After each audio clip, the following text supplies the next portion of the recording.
Welcome to this edition of the Ultimate Combat Experience. I'm Mike Stidham, joined by the Greasy Biker himself, Todd Reed. And this episode is brought to you by Greasy Biker. Todd, what is Greasy Biker? Well, you know, it's a way of life. Yeah, just living free and by the seat of your pants and two wheels, not being caged. Okay, so it's a motorcycle website, thegreasybiker.com. At thegreasybiker.com, you'll find all kinds of cool stuff. What you got over there?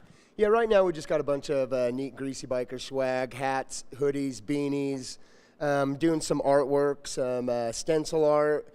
We're going to be putting our name on everything. So look in your local motorcycle shops, and you can go online again to thegreasybiker.com. Check us out. All right, good stuff. I have one of those stencil art. It's pretty badass. You're going to want to check that out. Speaking of badass, we got a badass show for you coming up. Got a couple of guys you probably aren't going to see in the big leagues anytime soon, but you got another couple of guys you probably will in the Pearson brothers.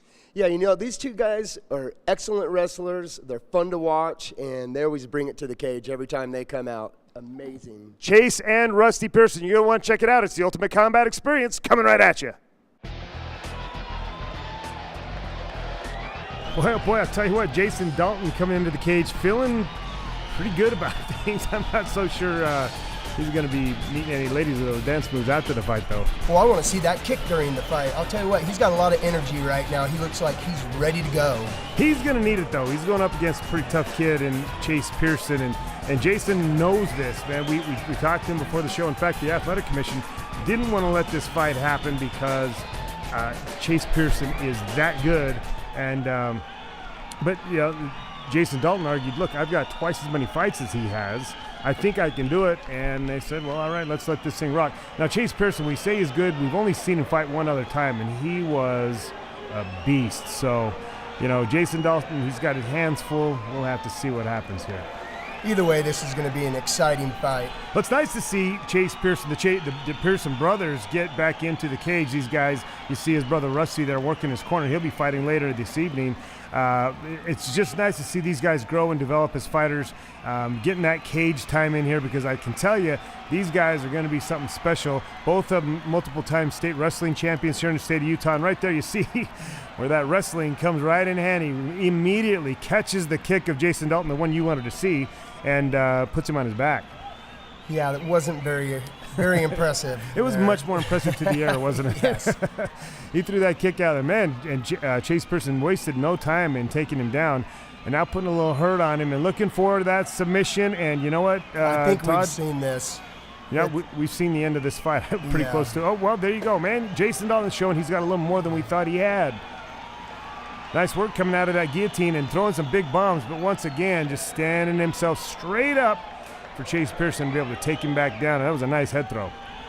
Well, it's kind of hard for someone like Jason to go down to the ground with Chase Pearson with his grappling skills. I mean, he's just controlling this match. Well, he didn't really have much choice because Chase is really, really, really good on his feet, and his takedowns are probably some of the best takedowns we've seen.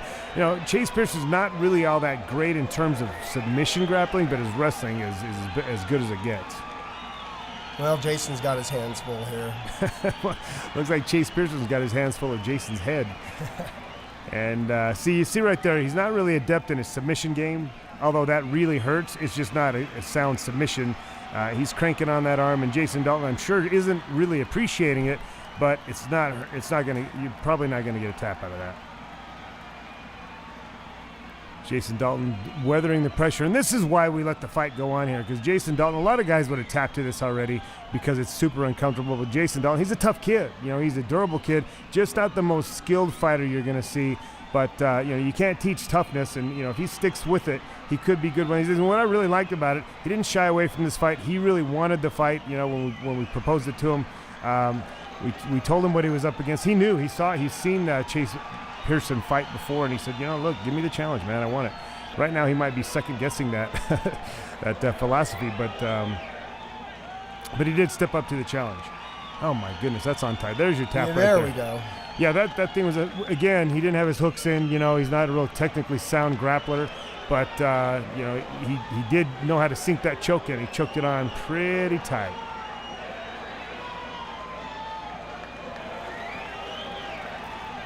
Crowd enjoying this right here, and Ethan Andrews getting a little laugh. I'm not sure what about. There you go, right there. There's your winner, Chase Pearson. That's his second win.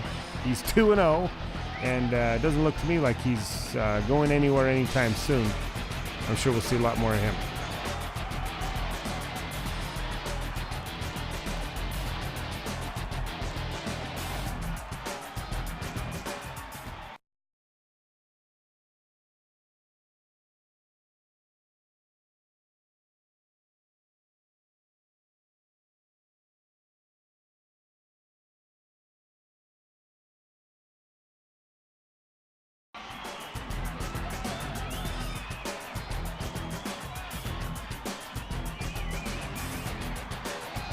There's a couple guys that we've seen a lot, Todd, in the cage here, but 90% of the time, both these guys come out on the losing end of things. Koji Lehman, he's a great guy, super nice guy, just not the best fighter in the world. Well, this is going to be a good matchup for the two of them. Well, absolutely. It was a great matchup. Jason Jones, also one of those guys. The thing about Jason is he will tap pretty quickly. He's not a guy that's going to really tuck his way out of situations. But he's got a heart that he really, really, really wants to do this. He really wants to be good at it. And you can kind of see he's that kid. He probably wasn't athletic enough to be picked on the basketball team and was probably too tall to be on the wrestling team. And so here he finally gets his chance to get in and participate. And it just hasn't fared all that well for him. And we found the perfect match for him here in Koji Lehman because he's very similar. He's a stout little guy, and you kind of look at him and you think, wow, he looks like one of those Asian monks, you know. He's got some martial arts, and he doesn't. Well, you look at the physique of these two guys, and you wouldn't think they'd be matched up at all. Jones has much more of a reach there. Yeah, on Lehman. They're matched up more in the ability sense than they are in the size sense.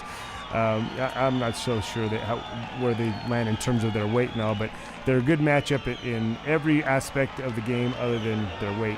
And right here you see Jason Jones getting the back of Koji Lehman, but Koji has no neck. It's going to be hard to get a choke in on him because he doesn't have anywhere to fit your arm in there. Yeah, Lehman, he's a thick guy. It's going to be hard for Jones to get in there and do any kind of choke on him. Yeah, you know, and Jason doing some things correctly. He's got his hooks in, you know, and he's trying to get that choke in there, but he doesn't really quite know how to finish it, how to set up that choke and put it on properly. And, you know, he can maybe get a neck crank out of this, get something that's super enjoyable for Koji, and you can see Koji's not having fun under there. It's not a comfortable position to be in, but you're not going to choke somebody this way, and that's really what Jason Jones would like to be getting done here. I don't think he's going to do it. Well, he's going to be wasting a lot of energy trying to get a hold of the neck of Lehman. You know, you bring a great point up. Jason Jones already is not what we mentioned, the most durable guy, and all this choke attempt is really going to make his arms kind of like a rubber before the match is out, and, you know, hopefully he can get something on here and finish this fight, because if they go back up on his feet, he's going to have a hard time stringing punches together just because there's just nothing left in the arms. Lehman's looking really relaxed down there, just doing some head pokes there. Yeah, you know, I mean, he's a gamer. He's a guy that's not going to just sit there and let you crank on his neck. I like to see the fact that he's trying to punch from underneath there, but he should be battling against that choke and working to get out from underneath a little more, because those punches really, they're not going to do a whole lot other than just kind of aggravate your opponent.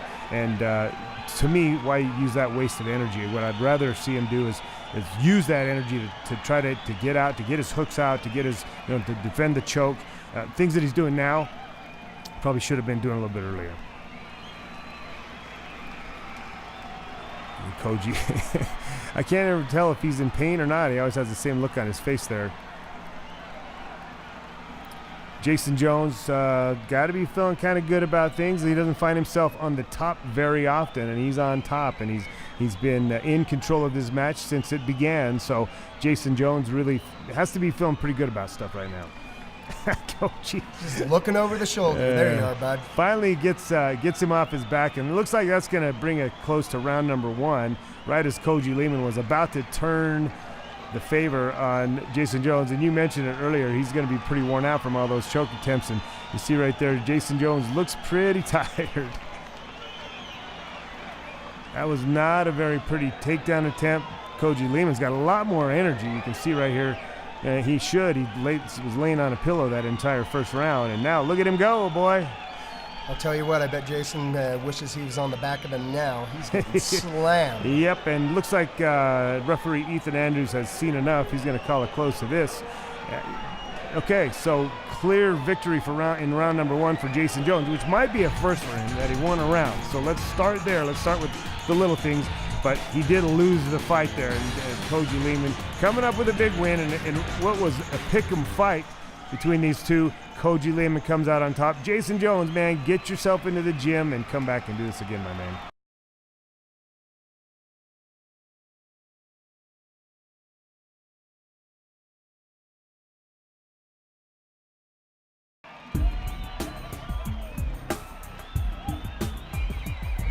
All right, well, William Catmull, a guy we don't know a whole heck of a lot about. Never seen him in the cage before. He's got a super awesome groovy beard going on.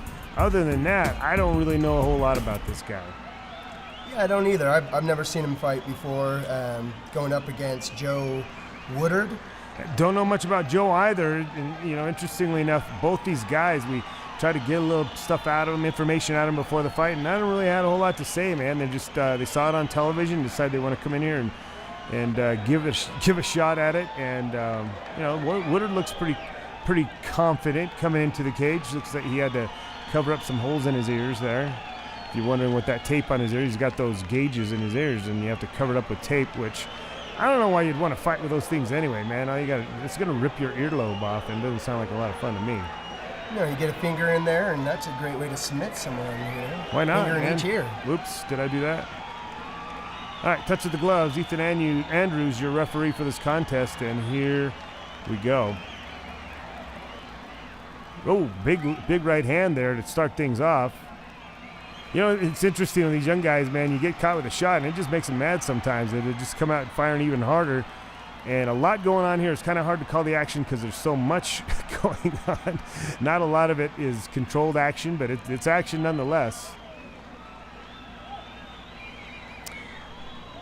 This here, folks, these are a couple new guys coming out and trying it. And you at home, if you're watching this, you could come in here and try it too, man. We make a room for everybody.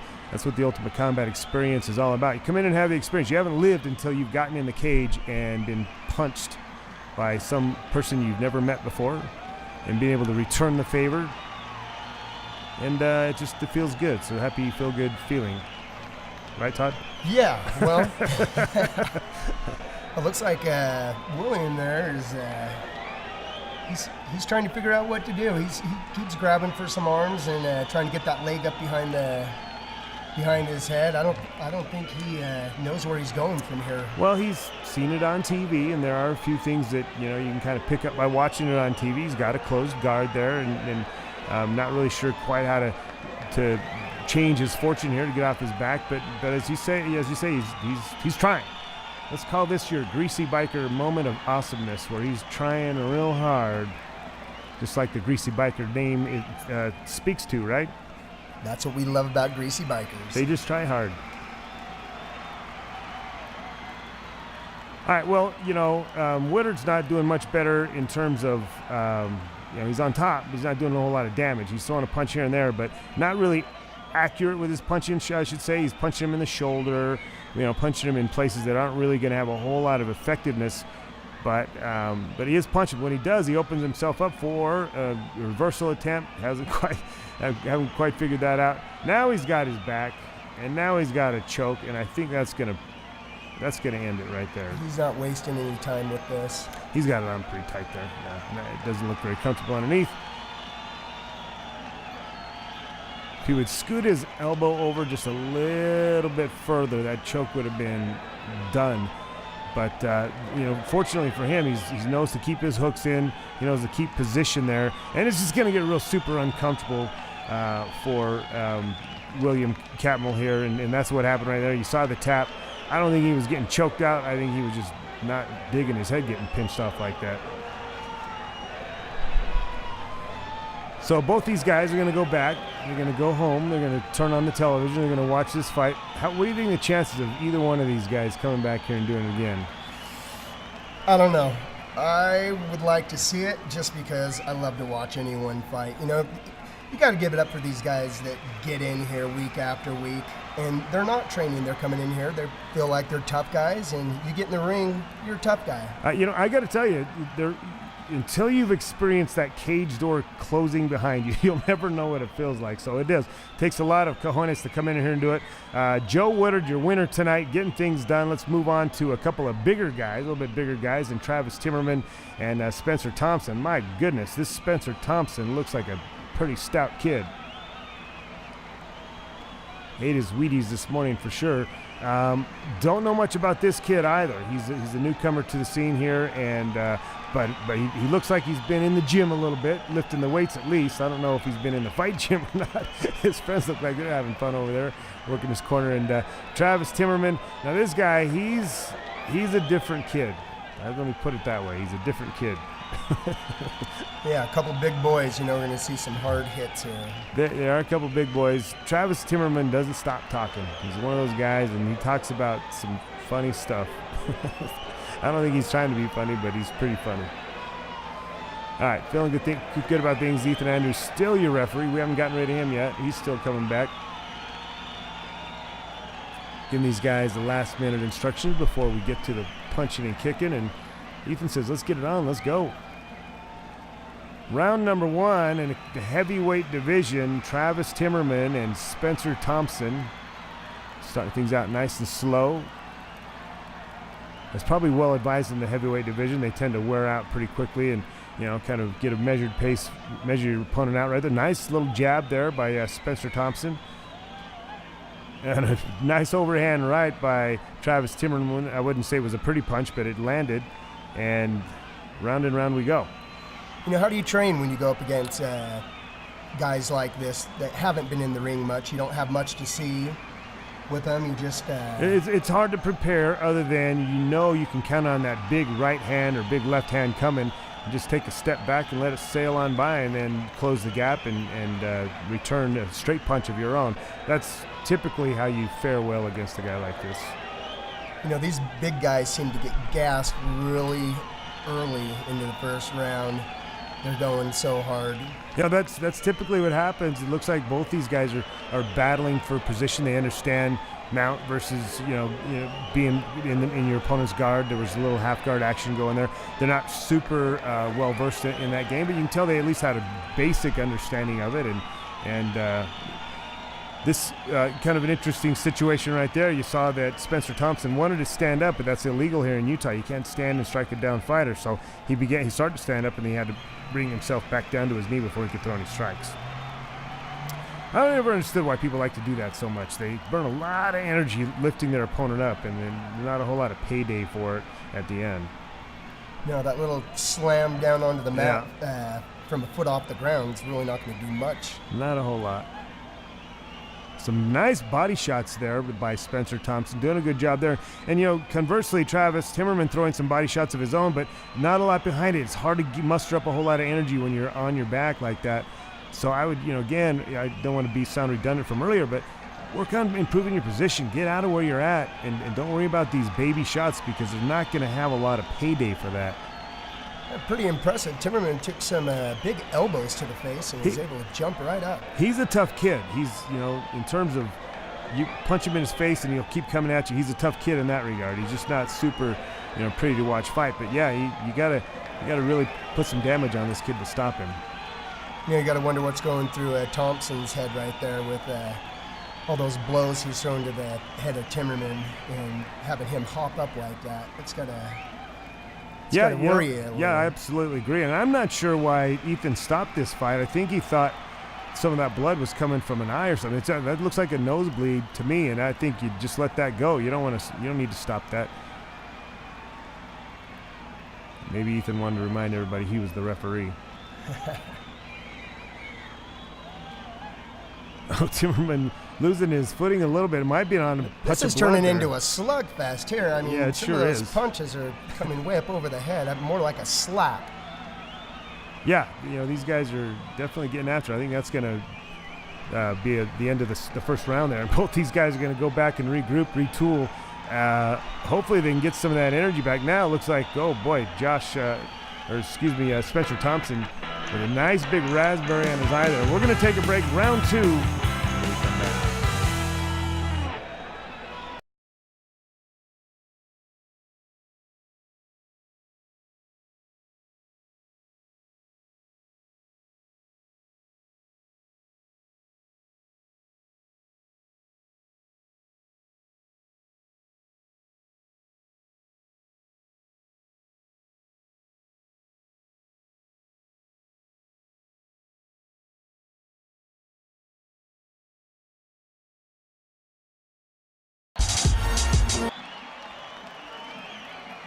Welcome back to the Ultimate Combat Experience, round 2 of 3 scheduled rounds between Travis Timmerman and Spencer Thompson in the heavyweight division.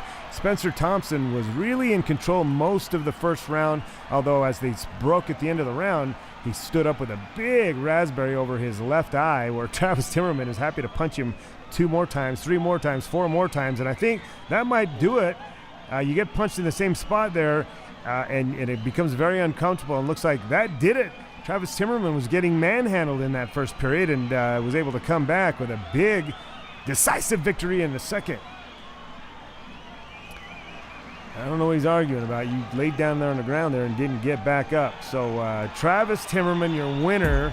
Wow, what a great comeback. And I told you, he's a tough kid, and that toughness showed through right there. He was able to endure a lot of punishment in round number 1, coming back in round number 2 with a big win over Spencer Thompson. Let's move on to a couple guys that aren't quite so big in Brad Brangham and Tommy Nelson. This is Tommy Nelson coming out showing off his dance moves tonight.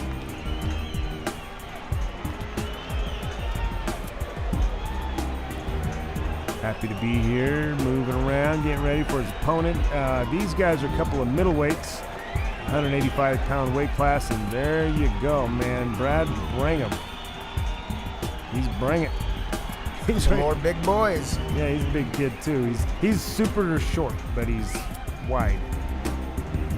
And he's excited to be here, man. I'll tell you what, he couldn't thank me enough for his opportunity to get inside the cage here. He said, man, I've been watching you guys forever. I wanted to get in there forever. Well, here I am, man. Brad Brangham, you're here, and you've got a pretty good-looking, tough-looking opponent standing in front of you, and he's like, man, this is great, man. I'm excited for it. So that said, let's get things underway here in the middleweight division. Brad Brangham, Tommy Nelson, let's do it.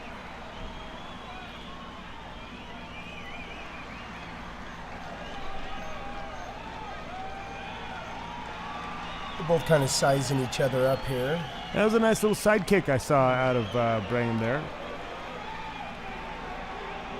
Oh, nice overhand right as well. Tommy trying to keep the distance there. Yeah, wisely so. He's got a tremendous reach advantage, showing some big knees there, but Brangham doing a good job of defending those, blocking him with his forearms. He might have been doing his homework, been studying things up just a little bit. Brad's a strong guy. He just picked Tommy up and dumped him like it was nothing. Yeah, you know, that was a nice little takedown there. A smart move by Brad to get in nice and close. I don't think he'll stand up too much longer with Tommy with that reach. And the kicks. Yeah, he was taking some of those pretty heavy knees. That was you're probably right. Good idea to get him taken down to the ground. Now he's got him pressed up against the cage and side control here. But, you know, as we've mentioned a few times in the program today, that position is so important, and he's not really understanding his position. How do you secure, how do you lock your guy down in that spot? He's right now just putting a body on him. Unfortunately for him, his opponent doesn't know a lot about getting out of position. So he's just going to hang out there for a minute, get his breath back, and hopefully get back to work.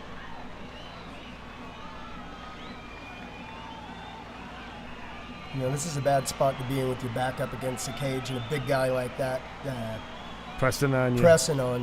Yeah, no, absolutely. Although he's not getting hit, you know, Brangham's not throwing a whole lot of punches or doing a whole lot of damage there. So it's uncomfortable, but you're not taking any damage. And it might be not a bad time just to kind of get your breath back a little bit. You came out pretty strong.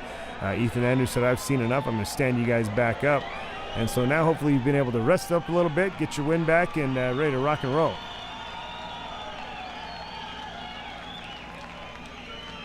That side kick I like, man. That's a move that you don't see a whole lot in this MMA thing, and it's something that I really like to see. Ethan Andrews going to penalize old Tommy Nelson for that downward elbow. I don't like that call, personally. As long as he wasn't hitting him in the spine or anything like that, I think it was just fine. But some of these guys, they like to call that downward elbow strike illegal. I don't know if I agree with it. Safety first. Well, all right. If it's getting elbowed in your shoulder isn't really a safety concern for me. I mean, I'd rather have that happen than punched in my face. Nice takedown again by Brad Brangham, holding Tommy down here as the round number 1 starts to tick to a close here. How do you see the fight so far, Todd? I don't know. Brad's taking it to him pretty good. It seems like he's controlled the first round pretty well, and he came back out this round. He's doing the same.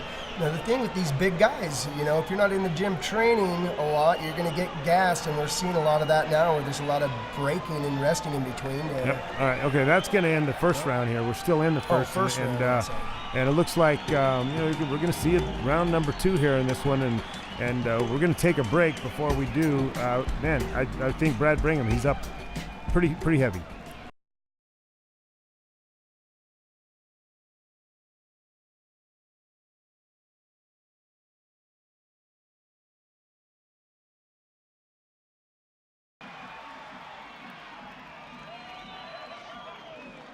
All right, welcome back to the Ultimate Combat Experience, round number 2 of 3 between Brad Brangham and Tommy Nelson. Brangham really bring it in the first round and was up big time as we went to the break. Both these guys coming out much more energized, though. Round number 2, we see Tommy Nelson's got a lot more energy than he did in the first round, and he's coming out throwing kicks, putting combinations together, using that reach that you mentioned that it is his big advantage right here. And now putting a body on on Brad Brangham. Well, Tommy spent most of that first round on his back, so he had plenty of time to rest. Yeah, I guess he did.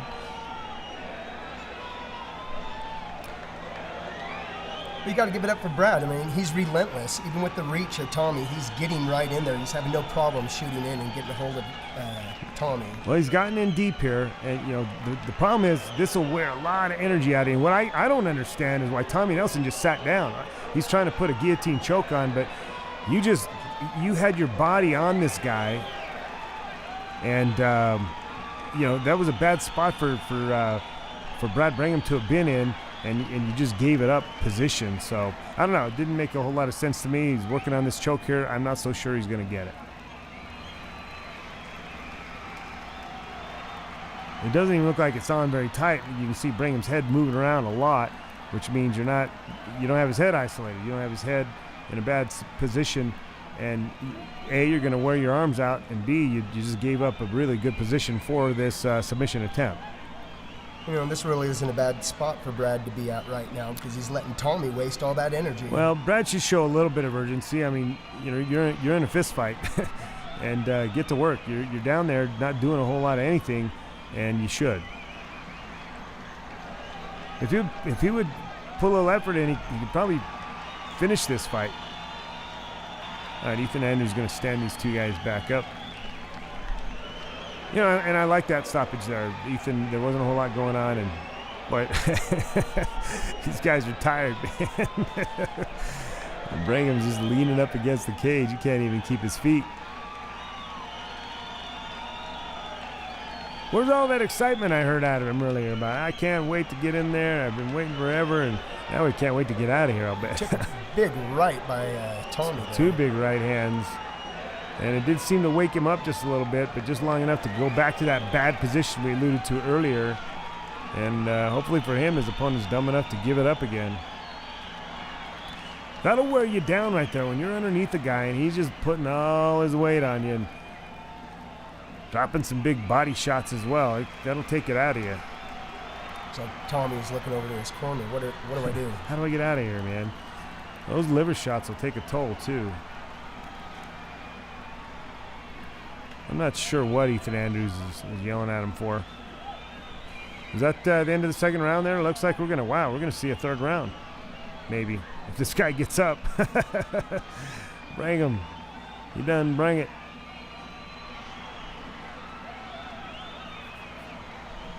He's, you know, they're not actually allowed to help you up off the mat. You have to get up on your own to go to your stool. But it looks like Brangham threw in the towel there, and Tommy Nelson's going to be your winner by, I don't want to go out there anymore.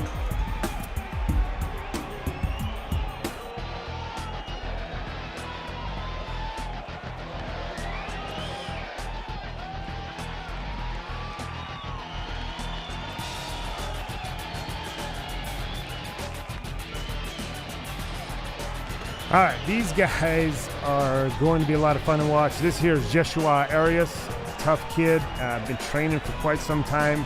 Said he's going to come in and take this show over by storm. Well, we got a little prize in store for him. Rusty Pearson is not going to be an easy opponent for him. Jhesua Arias tends to disagree. You know, you look at Rusty Pearson, he doesn't look like he would be that dominant, but he is. He's a super good wrestler. And his striking has gotten pretty good too. He's got great head kicks that you would never expect to see out of a kind of a stubby-looking guy like that. He's the complete package. He's all around good. He's Chase Pearson's older brother. We saw Chase earlier this evening put on a clinic on Jason Dalton, and Rusty here wanting to do the same thing to Jhesua Arias. This one should be a lot of fun, Todd. You know, Rusty Pearson and Chase Pearson, both those two good guys. It's got to be nice to have an older brother to train with. Sure, man, and like I said, he's got the complete package. Nice right hand, duck under. He's got the body lock, looking for a takedown finish, and Jhesua doing a pretty good job of defending it. Rusty Pearson, as good a takedown artist as we know. Wow, right there, Jhesua making it very, very difficult on him. And once Rusty gets your back, though, you're in a lot of trouble. Look at it, he's like a rodeo king there. He looks very comfortable up there. Yeah, you know, he's not losing his patience. He get on top, kind of held his position there, threw a couple of big shots. Nice job. Jhesua now got a reversal and landed some big shots of his own. There are a lot of people here to watch the Pearson brothers. They travel a long way. These guys are from the southern part of the state, and they bring a lot of people with them when they come fight. And boy, Rusty Pearson got his arm in a little bit of trouble here. Jhesua, not a bad submission artist. He's got some good jiu-jitsu, and you know, he's looked like he's getting after that arm of Rusty's. Not quite going to get it. Rusty's got his elbow clear now, but that was kind of a close call for Rusty. Yeah, both these guys are pretty quick. Good stuff.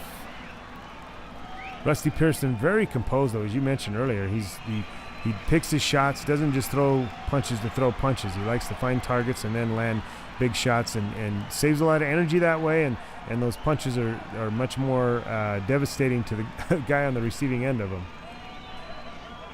Well, when these guys come in here and they know where to use their energy and not wasting it by sitting on the back or pressing someone down, just waiting for that right moment to attack.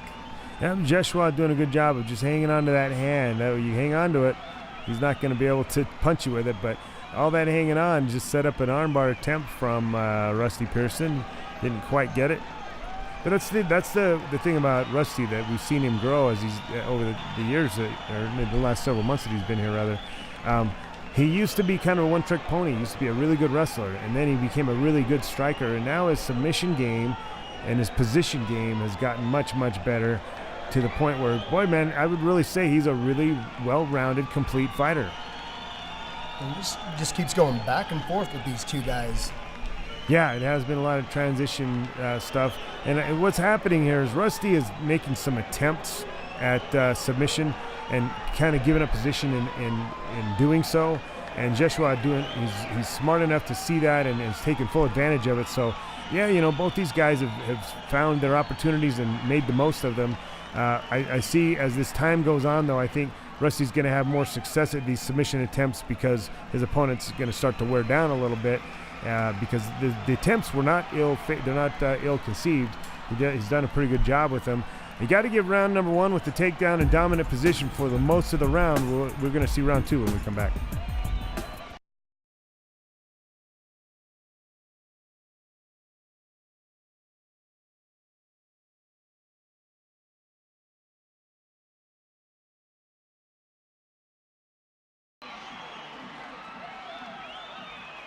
Welcome back to the Ultimate Combat Experience, round number 2 between Jhesua Arias and Rusty Pearson in your middleweight division. There's that head kick we talked about. You don't expect those out of Rusty Pearson, kind of a stubby little guy like that, but nice kick. Now he's doing some nice damage to the legs as well. That kick to the head looked like it was in slow motion.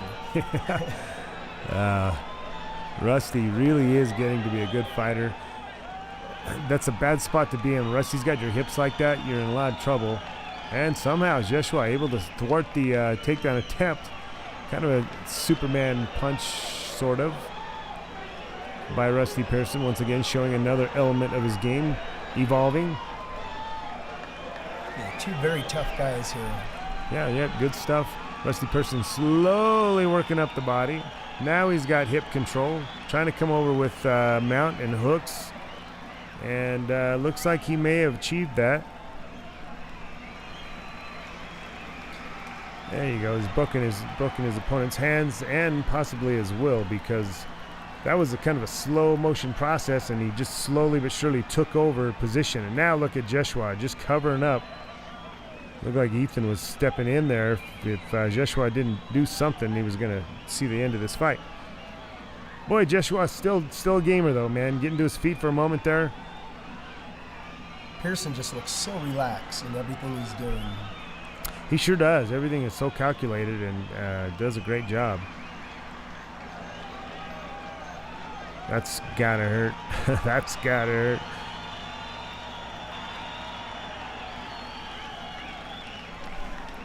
Rusty's got to be wondering, what do I have to do to put this kid away? Because I've really done just about everything that I know, and he's still just hanging in there. And every now and then he gets back up and makes me start all over again. Rusty now trying to sneak that rear naked choke in. Jhesua doing a good job getting his chin down. At some point, you know, the frustration's got to set in for Jhesua. You know, clearly I'm not winning this fight. Don't have a whole lot of chance to win this fight. He just can't compete on the ground with Pearson. He can't compete on his feet with Pearson either. You know, it's every facet. That's what I say. You know, it's got to be a little bit demoralizing if every facet of the game your opponent's just better at you at, and that's what's happened so far here.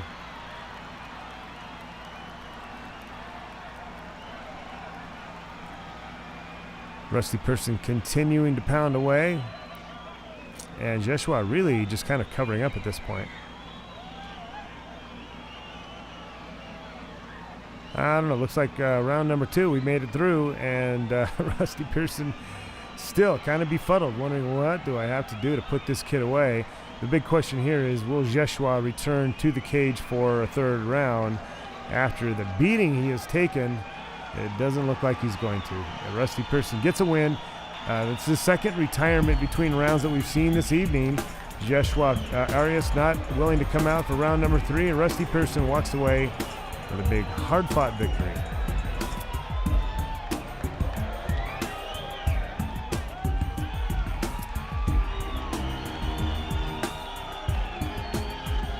All right, we got a couple little guys. Mike Olsen and Raymond Davis. They're come out here and do their thing. Mike Olsen, the blonde-headed kid. Raymond Davis, right there, your brunette, blondes versus brunettes, right? And Dave Selyustad, your referee for this contest. Finally, we got rid of Ethan.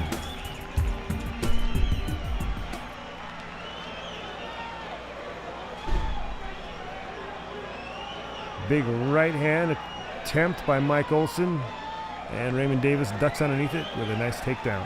Oh, there's some cool shorts there, Todd. Are those leopard print? Yeah, buddy.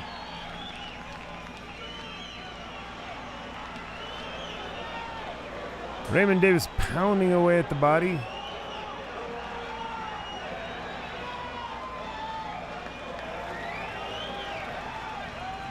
Whoa, there's some big knees right there by Mike Olsen.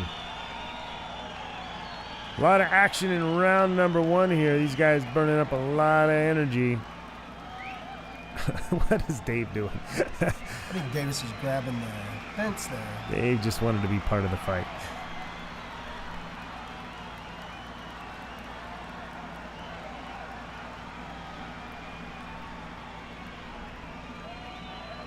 Nice uppercut. Nice work inside. Olsen with those knees. Yeah, Olsen's done a pretty good job. He's got a more well-rounded striking game than I thought he would. Raymond Davis is trying to stay close and not get beat up too bad, and unleashing some big punches there of his own.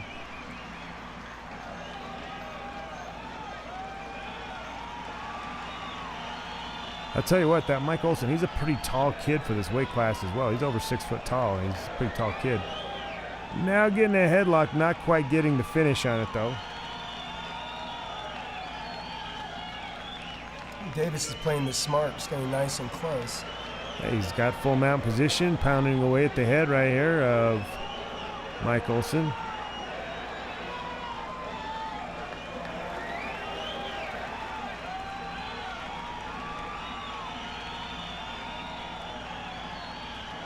And Olsen wisely just kind of trying to tie him up, keep him close so he can't continue to punch him.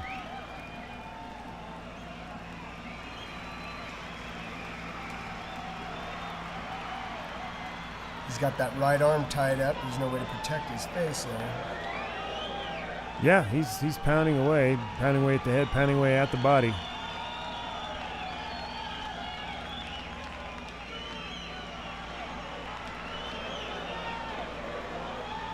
You can kind of see both these guys. The tank is starting to get toward low. The energy level has shrunk immensely.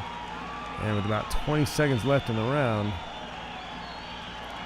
looks like Davis is making work of Olsen's head. Yeah, he sure did, boy. He just came alive all of a sudden. And there you go. That's going to do it. Dr. Mark Kachimani coming in to make sure he's still with us. He is barely enough to spit out his mouthpiece. And there you go. There's your winner. Not the most beautiful contest we've seen, but a lot of action nonetheless. And that's going to do it for tonight.